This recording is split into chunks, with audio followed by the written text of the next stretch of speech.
জীবন মানেই যুদ্ধ আর লড়াই করে বেঁচে থাকা। প্রতিদিন কাজের সন্ধানে এবং কর্মের সন্ধানে অসংখ্য মানুষ নেমে থাকে শুধুমাত্র জীবিকার তাগিদে। মানুষের জীবনের গল্প এবং তার মনের মধ্যে লুকিয়ে থাকা কষ্টের কথা আজকে শুনবো এবং শোনাবো আপনাদেরকে। আমার সাথেই থাকুন, সাথে আছি আমি এস এম পলাশ।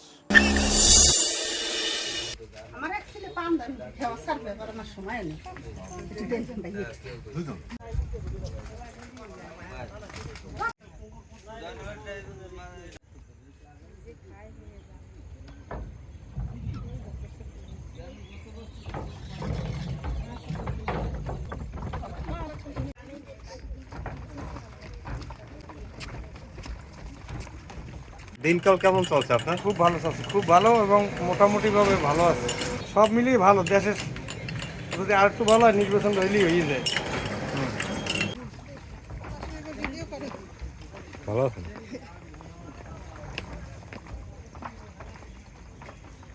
মাছ না থাকলে ভাও কষ্ট করে লাভ আছে। তেল পরে মেশিন হাড়ে লোক বদলা পাওয়া যায় না, চলিয়ে যায়। টাকা না পালে বদলা থাকে না।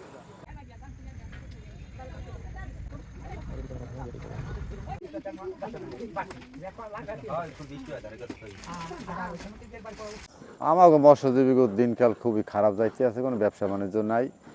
এই বাজারঘাট দুর্মূল্য এবং আয় বাণিজ্য খুব কম আছে, খুব করুণ অবস্থা।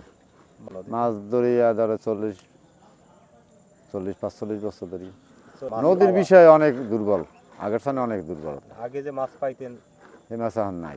না পাওয়ার কারণ না পাওয়ার কি জ্ঞান, ধরাই সংখ্যা বেশি। আগে এত ধরাই সিস্টেম আছে না, এত নদী নালে এত জাল সুতো আছে না। আমার জালিয়ার ব্যবসা জালিয়ে করতে, নাইয়ের ব্যবসা নাইয়ে করতে, বাজারজাত ব্যবসায় ঢুকিয়া আমার কোনো ব্যবসা বাণিজ্যের জিনিস অনেক দুর্বলতা। এই আগে যে মাছ ধরছে, আগে যে মাছ পাইছে, এই মাছের এখন কিছুই নাই। এখন থাকবে কেমন? মাছ থাকছে ঠিকই আছে, আগের যে সিস্টেম এই সিস্টেম বর্তমানে নাই। আর বহু ধরনের জাল বেরিয়েছে, বহু ধরনের কারেন্ট জাল বেরিয়েছে, ধরাই বেরিয়েছে। এই কারণে এখন মাছটা নির্মূল হয়ে গেছে। খুবই দিনকাল অবস্থা আমার খুব খারাপ, ব্যবসা বাণিজ্য খারাপ। এবং যে 2-4 মেয়ে দেওয়া ব্যবসা বাণিজ্য করবো, অভিযান ধরফর, এই জাল নেবে, জাল পড়বে। যারা ফ্যাক্টরিতে কোটি কোটি টাকার জাল বিজনেস করতে আছে, কোম্পানি করতে আছে, দিতে আছে সরকার থ্রুতে, এবং তাগর উপরে কোনো হুল্লে যায় নাই। আমরা সাধারণ মানুষ যদি টাকা উঠে এদিকে জাল সুতো করি, আমার কথা নিয়ে পুড়িয়ে ফেলায়। আর কোম্পানি জাল তৈরি না করতে তা আমরা কিনতেও পারতাম না, আর ব্যবসা করতেও পারতাম না, করতামও না। এই এলে আমার অবস্থা। নিকুঞ্জ এবং বিজয় এই দুই মিস্ত্রি হচ্ছে কাঠমিস্ত্রি, বা তাদেরকে নৌকার মিস্ত্রি হিসেবেই এলাকার মানুষ জানে। বয়স তাদের 80-র ঘরে। 60 বছর পর্যন্তই তারা এই কাজ করে আসছেন। কিন্তু তাদের সাথে কথা বলে জানা গেল জীবন সম্পর্কে তাদের কোনো আক্ষেপ নেই, তারা এতেই সুখী। এদিই তাদের সন্তানদের ভরণ পোষণ করে তাদের লেখাপড়া করিয়েছেন, কেউ চাকরি করছে, কেউ বিভিন্ন কাজে বা পেশায় নিয়োজিত রয়েছে। তো 60 বছরের যে অভিজ্ঞতা তাদের, সেই অভিজ্ঞতা থেকে তারা যেটা জানিয়েছে যে 60 বছর আগে যখন কাজ শুরু করেছিল তখনকার যে অবস্থা গ্রামীণ আর এখনকার পরিবেশ ভিন্ন।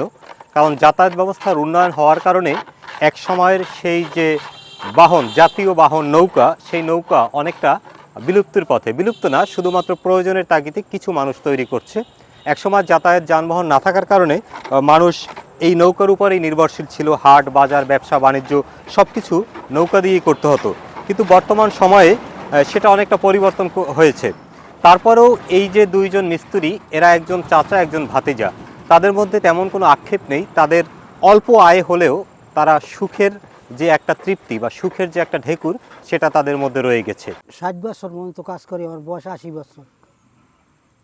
আমার তো এই কর্ম নিয়েই ব্যস্ত, এই দিয়ে সংসার চলে। তো এখন অনেক কিছু উন্নতি। তারপর আগে তো এরকম ছিল না, রাস্তাঘাট সব কিছুই ঘটছে। তো পোলাপান লেখাইয়ে পড়াইয়া কতিপয় চাকরি করে, কতিপয় ওই গাড়ি চালায়। বাঙালিরা সারা পৃথিবীতে সর্বপ্রথম যে বাহন মানুষ আবিষ্কার করেছিল তা হলো এই নদীতে বা পানিতে ভাসমান ভেলা, আর ভেলা থেকেই এসেছিল কাঠের তৈরি নৌকা। আমরা ইসলামের সেই ইতিহাস থেকে জানি, নূহ নবীর নৌকা থেকে শুরু করে আজ পর্যন্ত এই প্রচলন রয়ে গেছে, থাকবে হয়তো পৃথিবী ধ্বংস পর্যন্ত, অথবা এই পৃথিবীতে যতকাল থাকবে নদী বা পানির প্রবাহ, ততকালই এই নৌকা ভাসবে নদীতে।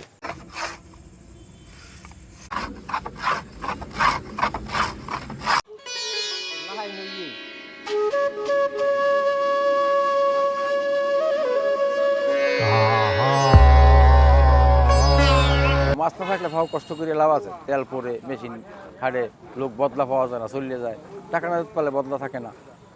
এই সমস্যায় আছি, এই সমস্যায় দিনকাল কাটতে আছে আর কি। এখন বাকিটা আল্লাহর উপর, আল্লাহ কি করে। আগে থেকে এখন মানে উন্নত এইটাই হয়েছে যে রাস্তাঘাটে আটটিয়ে চললে এই উন্নতি দিয়েছে। হ্যাঁ ছাড়া উন্নতির কিছুই দেখি না। আর ওই আয় বাণিজ্য মোটেই বলতে নেই, দোকানে বইলে ব্যবসা নাই, খালি লসের উপর লস যেতে আছি। কারণটা কি, কোনো লোকজন হাট বাজারে বলতে নাই, এই জন্য ব্যবসায় ধস নেমে গেছে।